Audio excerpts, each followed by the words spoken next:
Sa pagbubukas ng unang regular session ng 20th Congress, nahalal na ang mababang kapulungan ng chairperson sa iba't ibang mahalagang komite. Kung sino-sino sila, alamin natin sa report ni Earl Tobias, live mula sa Batasang Pambansa. Earl.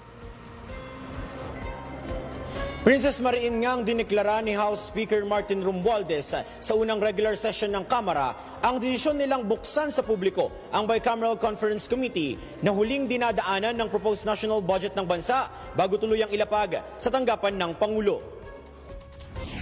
Pagdidiin ni Romualdez, alinsunod ito sa panawagan ni Pangulong Ferdinand R. Marcos Jr. sa kanyang katatapos lang na SONA na masigpitan ng pagtugis sa mga sangkot pa rin sa korupsyon.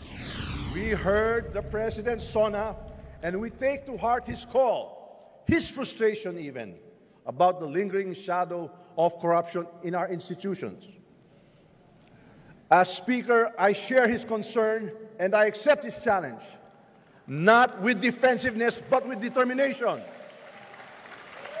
This is why the House of Representatives will launch a comprehensive congressional review of all infrastructure projects and fund implementation. At dahil isa nga sa unang malaking trabaho ng Kamara ngayong 20th Congress ang pagbusisi sa 2026 proposed national budget na nagkakahalaga ng 6.793 trillion pesos, na italaga na rin ng Kamara si Nueva Ecija 1st District Representative Mika Swansing bilang chairperson ng House Committee on Appropriations na siyang didinig sa proposed budget ng bawat ahensya ng pamahalaan.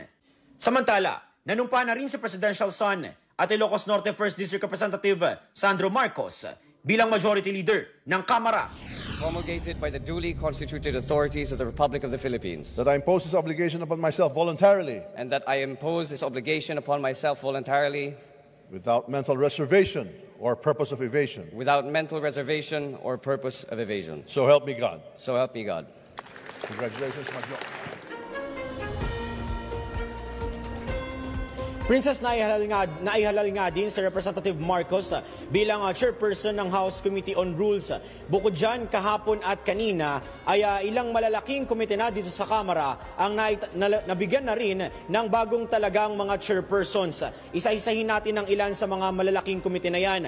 Una, yung para sa House Committee on Human Rights ay na-retain o naihalal ulit si Human Rights Chairperson Bienvenido Abante Jr. habang na-retain din sa pwesto ng pagka-chairperson si Representative Joel Chua para naman yan sa House Good Government Committee. Kanina naman, naging bagong halal na chairperson ng House Committee on Higher Education si Tingog Party List Representative Jude Asidre, habang kinatuwa naman ng mga kapwa pambabatas ang naging paghahalal ni Representative Attorney Jervil Luistro bilang bagong chairperson ng House Committee on Justice. Balik muna sa inyo.